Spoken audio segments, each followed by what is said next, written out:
Hello students, मैं हूं गुंजन एरन और अपनी आज की इस वीडियो में हम बात कर रहे हैं क्लास 12th मैथमेटिक्स से चैप्टर नंबर 5 सातत्य तथा अवकलनीयता की कंटिन्यूटी एंड डिफरेंशिएबिलिटी की, जिसमें हमारा आज का टॉपिक है प्रश्नावली 5.1 से प्रश्न संख्या 19 से प्रश्न संख्या 25 तक के क्वेश्चनों को आपको समझाना। इससे पहले के कुछ क्वेश्चंस हम अपनी पहले वाली वीडियो में आपको समझा चुके हैं, तो आज अपनी इस वीडियो में हम बात करेंगे question number 19 to question number 25 की। तो यहाँ हमने क्वेश्चन नंबर 19 को लिख लिया है।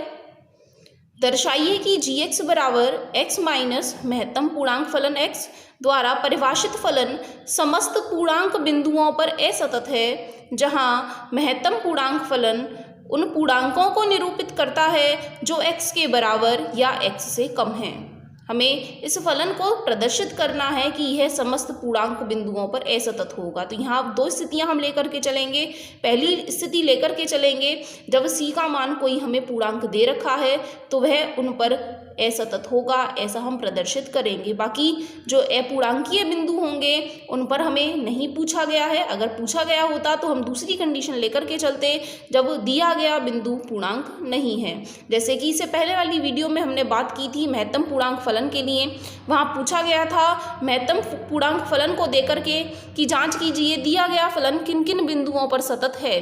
तो उस स्थिति में हमने दो केसेस लिए थे। फर्स्ट केस लिया था जब कोई भी c हमें पूर्णांक दे रखा है, और दूसरा केस लिया था जबकि कोई भी बिंदु c हमें एक पूर्णांक नहीं दे रखा है। तो यहाँ इसके सॉल्यूशन में हम मान करके चलेंगे, माना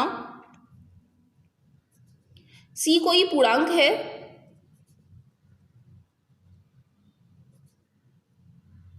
तब सबसे पहले महत्तम पूर्णांक फलन के लिए यदि हम बात करें तो limit x tends to c, महत्तम पूर्णांक फलन में यदि हम c का मान रख रहे हैं और जो कि c नेगेटिव को प्रदर्शित कर रहे हैं, c से छोटे मान को यहाँ प्रदर्शित कर रहे हैं, तो यह मान बराबर होगा c के।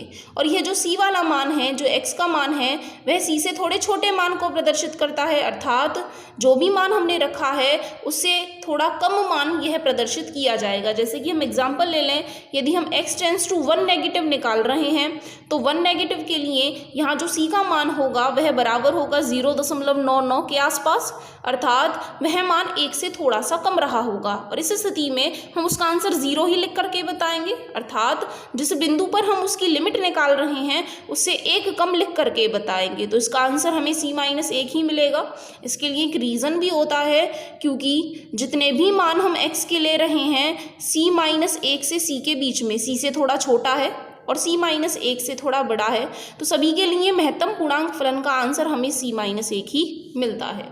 साथ ही अगर हम बात करें इसकी limit x tends to c positive limit की, तो यह मान जितना भी हम रख रहे हैं, फिर से यदि हम एग्जाम्पल ले लें 1 पॉजिटिव 1 से थोड़ा बड़ा है, तो मान करके चलिए x का मान 1.01 रहा हो, तो उसका आंसर महत्तम पूर्णांक फलन के अनुसार हम 1 ही लिख करके बताते हैं, अर्थात जिस बिंदु की हम लिमिट निकाल रहे हैं वही हमें आंसर में मिल जाता है। तो यह होता है महत्तम पूर्णांक फलन के लिए LHL और RHL का मान।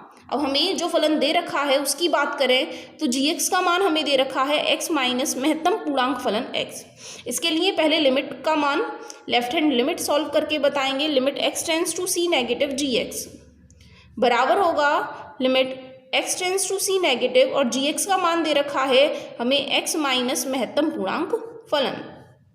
यदि x की जगह यह मान हम लगा देते हैं तो यहाँ में मान रखने पर लिमिट का मान साथ ही साथ अलग अलग और कर लें।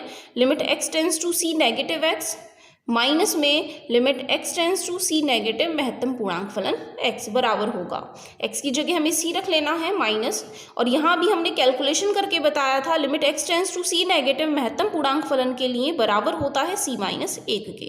तो यहाँ से हमें आंसर में मिल जाता है 1। इसी तरीके से RHL भी निकाल के बताएंगे। Limit x tends to c positive gx जो कि बराबर होगा limit x tends to c positive, फलन का मान हमें दे रखा है x माइनस महत्तम पूर्णांक फलन x, जो कि बराबर होगा, बार बार लिमिट को अलग लिखने पर, x tends to c positive x के साथ और एक बार limit x tends to c positive महत्तम पूर्णांक फलन x के लिए। अब limit x tends to c positive की वैल्यू अगर हम देखें तो यह मान c के बराबर है, तो यहाँ दोनों मानों को रख लेने पर यहाँ x की जगह c से बदल लेंगे और उनका आंसर हम पहले निकाल के बता चुके हैं, c बराबर आ जाता है 0 के। आप देख रहे हैं LHL और RHL का मान बराबर नहीं आ रहा है। Limit x tends to c negative gx का मान limit x tends to c positive gx के बराबर नहीं है। इसका मतलब है कि यह जो दिया गया फलन g है वह समस्त पूर्णांक बिंदुओं पर असतत है। तो यही लिख करके बताएंगे, क्योंकि limit x tends to c negative gx का मान बराबर नहीं है limit x tends to c positive gx के। जहाँ हमने सी स्थिति ली थी कि सी प्रदर्शित कर रहे हैं किसी भी पूर्णांक को, तो यहाँ से हमें आंसर में मिल जाता है अतः g समस्त पूर्णांक बिंदुओं पर असतत है।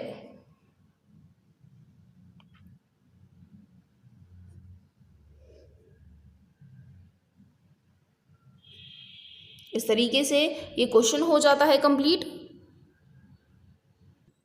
नेक्स्ट क्वेश्चन है, क्या f(x) बराबर x square minus sine x plus 5 द्वारा परिभाषित फलन x बराबर पाई पर संतत है।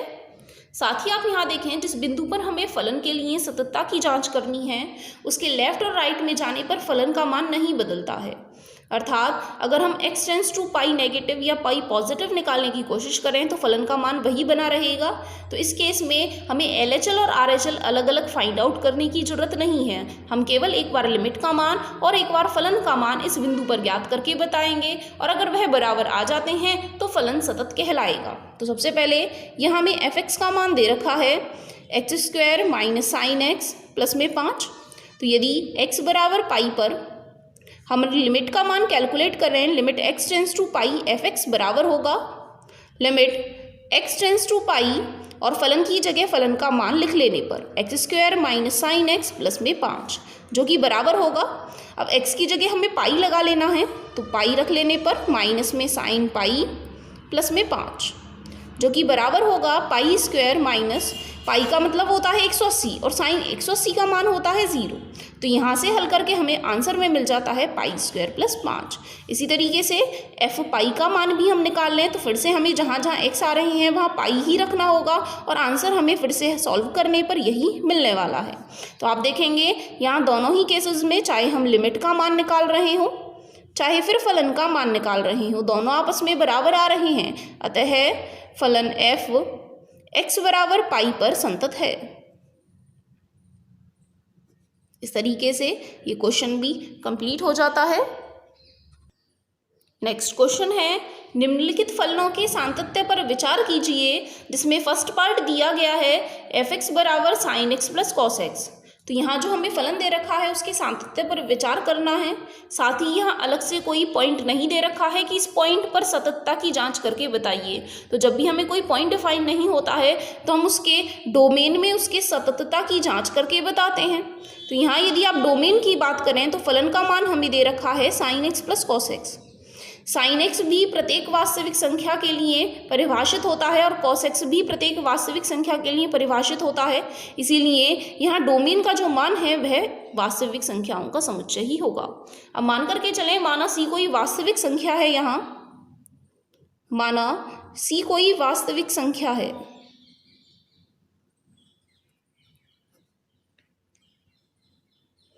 तब हर एक बिंदु पर एक ही फलन दे रखा है, इसीलिए हम लिमिट का मान दो पार्ट्स में नहीं निकालेंगे, एक ही पार्ट में निकालेंगे। Limit x tends to c f(x) का मान बराबर होगा limit x tends to c और f(x) का मान हमें दे रखा है sin x plus cos x। x की जगह c से बदल लेने पर हमें आंसर में मिलेगा sin c plus cos c। और इसी तरीके से यदि हम f(c) का मान निकाल लेते हैं तो f(c) का मान भी हमें sin c plus cos c ही मिलने वाला है। तो sin c प्लस में cos c। तो यदि आप यहाँ दोनों की दोनों वैल्यूज़ को देखें तो दोनों इक्वल आ रही हैं। Limit x tends to c f(x) का मान f(c) के बराबर है। अतः f सभी वास्तविक संख्याओं के लिए सतत होगा, अर्थात दिया गया फलन अपने प्रांत के सभी बिंदुओं पर सतत होगा। यह हम उन्हें लिख करके बता देंगे। अतः f सभी वास्तविक संख्याओं के लिए सतत है। तो इस तरीके से ये पार्ट कंप्लीट हो जाता है। इसी तरीके से इसमें दो पार्ट और दे रखे हैं। दूसरा पार्ट दिया गया है B part sine x minus में कॉस एक्स और तीसरा पार्ट दे रखा है साइन एक्स गुणा में कॉस एक्स, ये फलन के मान दे रखे हैं। तो बिल्कुल इसी तरीके से ही उन्हें सॉल्व करके बताना है। त्रिकोणमितीय फलन का मान नहीं बदला है, केवल चिन्ह बदले हैं, एक बार प्लस में, एक बार माइनस में और एक बार गुणा में दिया गया है। तो बिल्कुल ऐसे ही सॉल्व करके लिख करके उन्हें बताना है। तीनों के तीनों फलन ही सतत होंगे। पहला तो सतत आ ही चुका है, बाकी के दोनों भी सतत ही होंगे प्रत्येक वास्तविक संख्या के लिए। तो इस तरीके से आप दोनों बाकी के पार्ट भी कंप्लीट कर पाएंगे। नेक्स्ट क्वेश्चन है कोसाइन, कोसेकेंड, सेकेंड और कोटेजेंट फलनों के सातत्य पर विचार कीजिए। यदि हम इनकी शॉर्ट फॉर्म की बात करें तो हमें कॉस, कोसेक, सेक और कॉट फलनों के सातत्य पर विचार करके बताना है। तो हम बारी बारी से सभी फलनों की बात करेंगे। तो सबसे पहले पार्ट में हमें दे रखा है f(x) का मान कोसाइन अर्थात कॉस के बराबर। साथ ही कॉस के लिए जो डोमेन का मान होता है वह वास्तविक संख्याओं का समुच्चय होता है। क्योंकि हमें यहाँ कोई बिंदु नहीं दे रखा है तो इसीलिए दिए गए फलनों को उनके प्रांत में ही सततता की जांच करके बताएंगे। इसके बाद जनरल केस की तरह लेकर के चलेंगे। माना c कोई वास्तविक संख्या है,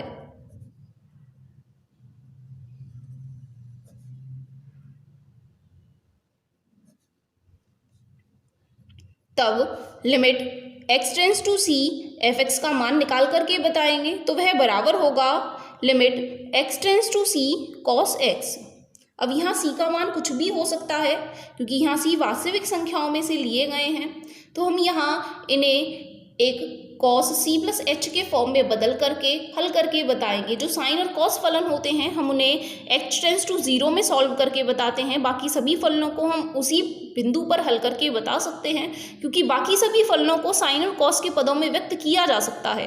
जैसे अगर हम tan की बात करें तो tan को हम साइन बटे कॉस में लिख सकते हैं। कॉट की बात करें तो कॉस बटे साइन लिख सकते हैं। सेक को 1 बटे कॉस लिख सकते हैं और कोसेक को 1 बटे साइन लिख सकते हैं। तो ये जो साइन और कॉस हैं एज ए फंडामेंटल फंक्शन हम लेकर के चल सकते हैं बाकी सभी फलनों के लिए। तो इसलिए जो साइन और कॉस वाला फलन होता है उसे हम limit x tends to c में हल करके नहीं बल्कि h टेंस टू 0 में सॉल्व करके बताते हैं, जहाँ h बहुत ही छोटी वैल्यू को डिफाइन कर रहे होते हैं। तो सबसे पहले हम इनकी लिमिट को बदल लें। तो लिमिट को h टेंस टू 0 में बदलने के लिए हम यहाँ x का जो मान है cos x दे रखा था, ये x के जो मान हैं उनको बदल लेंगे c प्लस h से।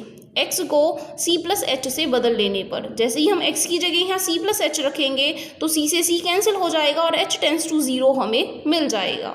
x की जगह c प्लस h से बदल लेने पर जो कि बराबर होगा लिमिट h टेंस टू 0। अब यहाँ cos a प्लस b का फॉर्मूला लगाएं तो cos a प्लस b का फॉर्मूला होता है cos a cos b minus sine a sine b। तो उस अकॉर्डिंग हमें यहाँ मिल जाता है cos c cos h minus sine c sine h। तो यहाँ हमने cos a प्लस b का फॉर्मूला लिख लिया है। इसके बाद दोनों लिमिटों को अलग अलग कर लेने पर पहले वाले पार्ट की लिमिट को अलग लिख लें क्योंकि प्लस और माइनस में हम लिमिट को अलग कर सकते हैं, गुणा और भाग में हम लिमिट को अलग अलग लिख सकते हैं। ऐसे ही यहाँ साइन c और यहाँ साइन h। अब बराबर होगा h की जगह 0 रख लें तो cos c गुणा cos 0 माइनस साइन c गुणा साइन 0। सभी के मान लगाएं। cos c गुणा cos 0 का मान होता है 1 माइनस साइन c और साइन 0 का मान होता है 0। तो यहाँ हल करने पर हमें कुल मिलाकर के पता चल जाता है फलन का मान cos c के बराबर है। और यदि हम f c का मान निकाल रहे होते तो x को c से बदल लेने पर हमें आंसर में मिलेगा cos c। तो आप देख रहे हैं limit x tends to c f(x) और f c दोनों ही बराबर आ रहे हैं। It implies that limit x tends to c f(x) बराबर है f c के। अतः फलन f एक संतत फलन है।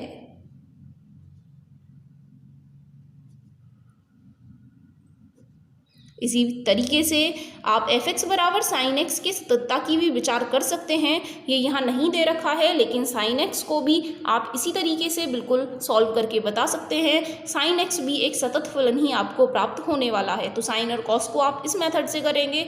बाकी बचे हुए त्रिकोणमितीय फलनों को कैसे सतत दिखाना है उनकी भी बात कर लें क्योंकि अभी यहाँ 3 केसेस और बच रहे हैं। तो हमारा सेकेंड पार्ट है f(x) इक्वल कोसेक x।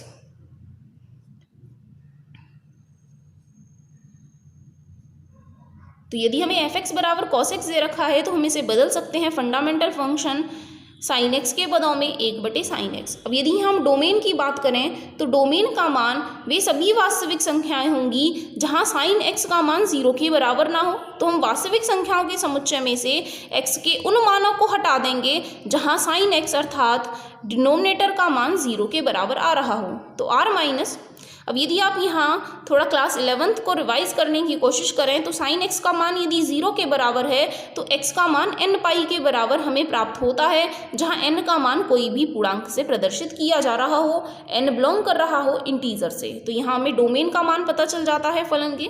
इसके बाद हम मान करके चलें, माना c कोई बिंदु है जो कि फलन के डोमेन से बिलोंग करता है, तब हम दो वैल्यूज निकाल के बताएंगे, एक बार limit x tends to c f(x) का मान और एक बार f c का मान। यदि दोनों बराबर मिलती हैं तो दिया गया फलन संतत होगा। तो सबसे पहले बात कर लें लिमिट वाले मान की। तो यहाँ लिखेंगे limit x tends to c f(x) का मान बराबर होगा limit x tends to c और f(x) का मान है 1/sin x के बराबर। तो यदि x की जगह c लगा लेते हैं तो हमें आंसर में मिलेगा 1/sin c, और साथ ही fc का मान भी यदि आप निकालें तो 1/sin c ही मिलेगा, यहाँ से 1/sin c। अब क्योंकि दोनों मान आपस में बराबर आ रहे हैं, it implies that limit x tends to c f(x) का मान f c के ही बराबर है, अतः f एक संतत फलन है।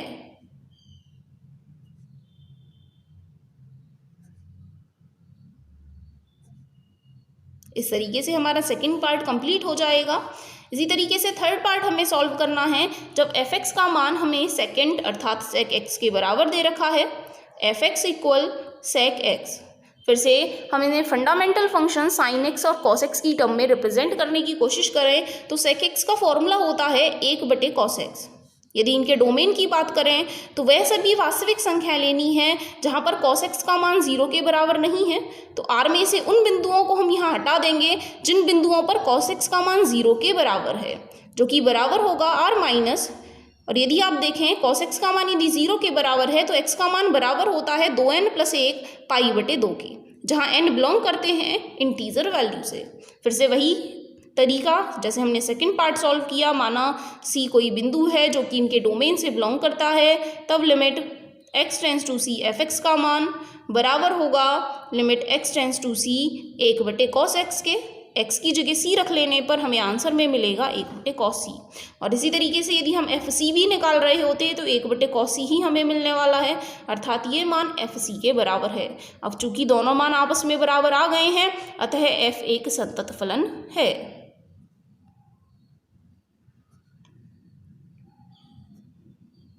इसके बाद हमारा पार्ट नंबर 4 बच जाता है f(x) इक्वल, जहाँ हमें फलन दे रखा है cot के बराबर, तो f(x) इक्वल cot x।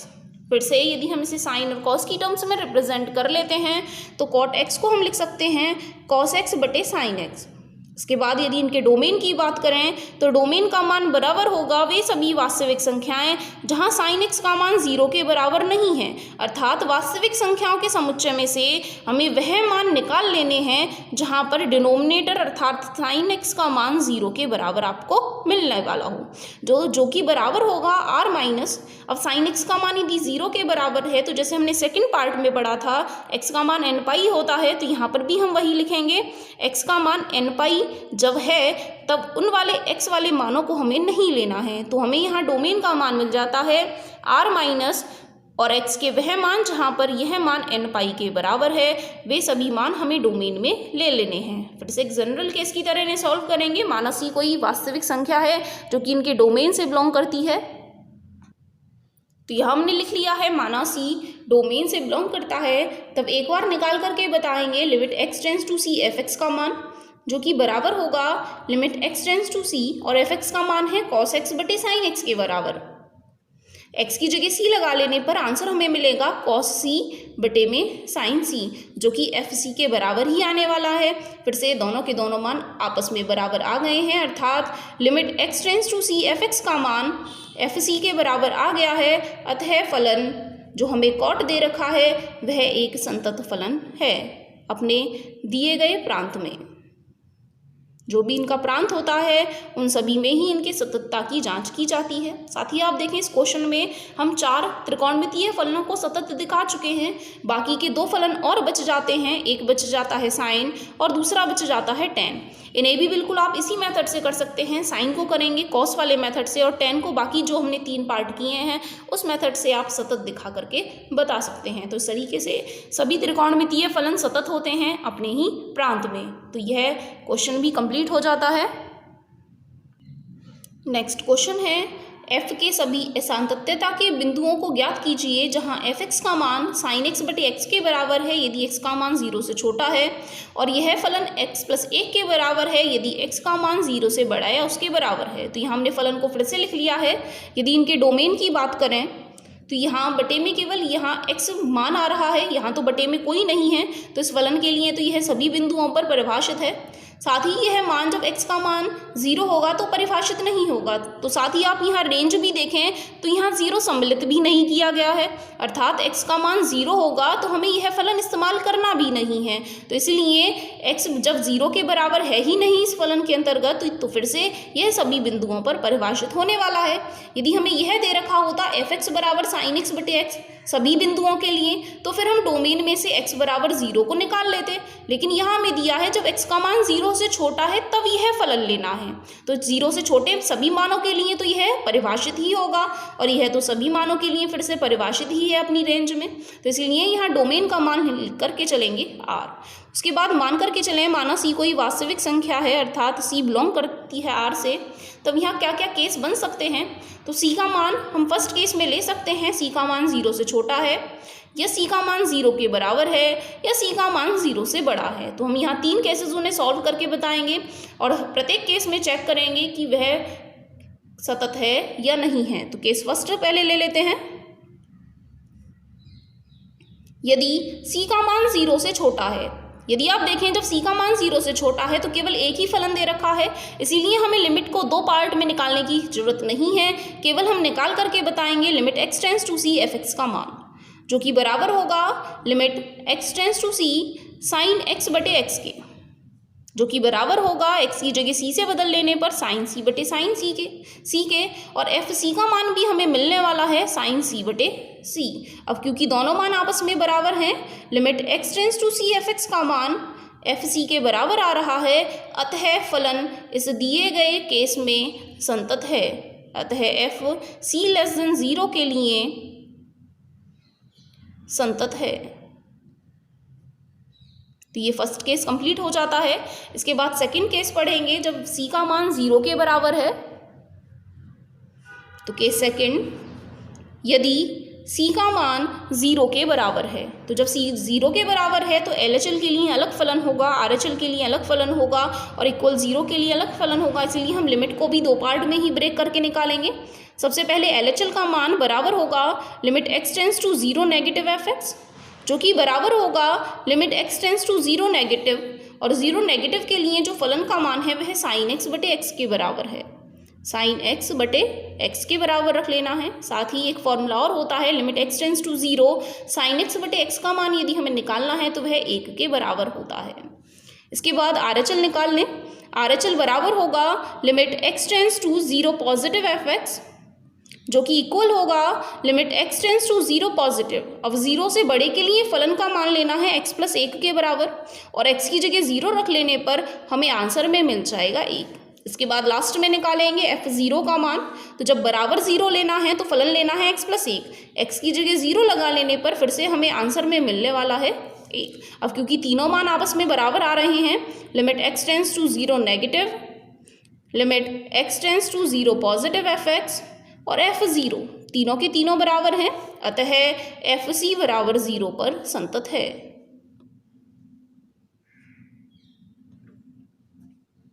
इस तरीके से हमारा सेकंड केस भी कंप्लीट हो जाता है। उसके बाद केस नंबर 3, यदि c का मान 0 से बड़ा है। फिर से c का मान जब 0 से बड़ा होगा तो केवल एक ही फलन हमें दे रखा है सभी बिंदुओं के लिए, इसीलिए लिमिट को एक ही पार्ट में निकाल करके बताएंगे। पहले निकालेंगे limit x tends to c f(x) का मान, जो कि बराबर होगा limit x tends to c, और fx का मान दे रखा है इस स्थिति में x + 1 के बराबर। तो आंसर हमें मिल जाता है c + 1। साथ ही यदि हम fc का मान भी देखें तो fc का मान भी हमें c + 1 ही मिलने वाला है। फिर से दोनों के दोनों मान आपस में बराबर आ रही हैं। Limit x tends to c, fx का मान fc के बराबर आ रहा है, अतः f c > 0 के लिए संतत है।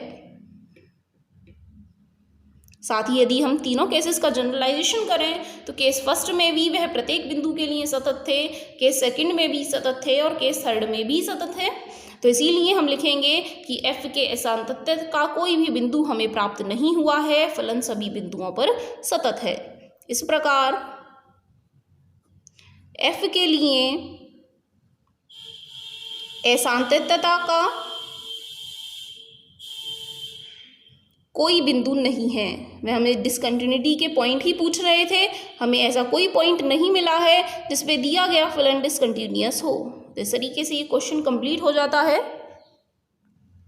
नेक्स्ट क्वेश्चन है, निर्धारित कीजिए कि फलन fx = x² sin 1/x यदि x का मान 0 के बराबर नहीं है और fx = 0 यदि x का मान 0 के ही बराबर है द्वारा परिभाषित फलन एक संतत फलन है। तो फिर से हम यहाँ डोमेन का मान यदि देखें तो डोमेन का मान फिर से r के ही बराबर होने वाला है। तो यदि यहाँ हम फिर से केसेस की बात करें तो केस होंगे यदि c का मान 0 नहीं है, और एक बार केस लेंगे यदि c का मान 0 के बराबर है। तो केस फर्स्ट पहले सॉल्व कर लें। केस फर्स्ट में यदि c का मान 0 के बराबर नहीं है तो उस केस में limit x tends to c fx का मान निकाल करके बताएंगे। तो क्योंकि LHL और RHL के लिए एक ही जैसा फलन है, जब c का मान 0 नहीं है तो यही हमें लेकर के चलना है, इसलिए एक ही बार में लिमिट को निकालेंगे। इक्वल होगा limit x tends to c और fx का मान हमें दे रखा है x² sin 1/x। तो x की जगह यदि हम c से बदल लेते हैं c² sin 1/c हमें मिल जाएगा। साथ ही यदि हम fc की भी वैल्यू कैलकुलेट करके बताएं तो भी हमें वही मिलने वाली है। अब क्योंकि लिमिट का मान फलन के मान के बराबर आ गया है, limit x tends to c fx का मान fc के इक्वल है, इट इम्प्लाइज दैट फलन f c is not equal 0 के लिए संतत है। इसी के साथ यदि हम केस सेकंड की बात करें तो केस सेकंड में हमें लेना है यदि c का मान 0 के बराबर है तो यही लेंगे यदि c का मान 0 के बराबर है। अब यदि हम 0 लेकर के चलें और LHL की बात करें अर्थात 0 से छोटा होगा, अर्थात वह 0 के बराबर नहीं है बल्कि 0 से थोड़ा छोटा है, तो यह फलन लेना है। यदि RHL की बात करें तो इसका मतलब होगा 0 से थोड़ा बड़ा लेना है, फिर से वह 0 के बराबर नहीं है बल्कि 0 से थोड़ा बड़ा है तो भी हमें यही फलन लेना है। तो दोनों ही केसेस में LHL और RHL के दोनों ही केसेस में एक ही फलन इस्तेमाल हो रहा है, इसीलिए हम फिर से यहाँ लिमिट एक ही बार निकाल करके बताएंगे। Limit x tends to 0 fx equal होगा लिमिट x टेंड्स टू 0 और यहाँ जो fx का मान दे रखा है वह x² sin 1/x दिया गया है। तो यदि हम यहाँ लिमिट x टेंड्स टू 0 को याद करें, जब भी हमें लिमिट का मान 0 की तरफ दे रखा होता है और साइन में फलन दे रखा होता है तो साइन x/x का मान 1 के बराबर होता है। अब यहाँ x की जगह 1/x आ रहे हैं, यदि हम इसे थोड़ा चेंज करने की कोशिश करें तो साइन 1/x के साथ में हमें अपॉन में 1/x ही चाहिए होगा, तभी इसका मान 1 के बराबर बन सकता है। तो यदि यहाँ ये जो x² दे रखे थे उनमें से एक x को तो हम यहीं रखें, एक x को यदि हम इसके बटे में लिख लेते हैं तो हमें फलन इस रूप में मिल जाएगा। क्योंकि यदि आप इन्हें फिर से सॉल्व करोगे तो x की गुणा हमें ऊपर करनी होगी और गुणा करके फिर से x² ही मिल जाएगा। और दोनों की लिमिट को यदि हम अलग अलग लगा लेते हैं तो 0 में लिमिट लगाने पर 0 आंसर मिलेगा और इसमें लिमिट लगाने पर 1 आंसर मिलेगा। कुल मिलाकर के आंसर मिल जाता है 0 के बराबर। साथ ही यदि f0 का मान देखें तो f0 का मान जब x का मान 0 है तो वह 0 के ही बराबर है। अब क्योंकि फिर से दोनों ही मान बराबर आ रहे हैं, it implies that limit x tends to 0 fx का मान f0 के बराबर है, अतः f 0 पर संतत है। और दोनों ही केसेस में आप देख रहे हैं, इस केस में भी संतत है और इस केस में भी संतत है। इसका मतलब है दिया गया फलन सभी वास्तविक संख्याओं के लिए संतत है। तो इस लाइन को हम यहाँ लिख करके बता देंगे। तो यहाँ हमने लिख लिया है इस प्रकार f सभी वास्तविक संख्याओं के लिए संतत है, क्योंकि दोनों ही केसेस में ये कंटिन्यूस आ रहे थे। इसी के साथ हमारा लास्ट क्वेश्चन नंबर 25, जितने हमने निर्धारित किए थे शुरू में कितने क्वेश्चन हमें कर लेने हैं। तो एफ के सातत्य की जांच कीजिए, जहां एफ निम्न प्रकार दे रखा है, F x equal sign x minus cos x और एफ एक्स का मान -1 के बराबर होगा। पहला केस है जब एक्स का मान 0 नहीं है और दूसरा केस है जब एक्स का मान 0 के बराबर है। तो बिल्कुल ऐसे ही आपको दे रखा है, बिल्कुल इसी तरीके से आपको इसका सॉल्यूशन करना है। डोमेन का मान हमें आर लेना है और केस फर्स्ट लेंगे जब सी का मान 0 के बराबर नहीं है, फिर से वह आपको संतत मिलेगा। और दूसरा केस लेंगे जब सी का मान 0 के बराबर है, तो फिर से वह आपको संतत ही मिलने वाला है। अर्थात ये जो क्वेश्चन नंबर 25 में फलन दे रखा है वह भी सभी बिंदुओं के लिए, सभी वास्तविक मानों के लिए संतत होगा। तो इस क्वेश्चन को आप बिल्कुल ऐसे ही क्वेश्चन नंबर 25 की तरह सॉल्व करेंगे। साथ ही अपनी आज की इस वीडियो में इतना ही। धन्यवाद।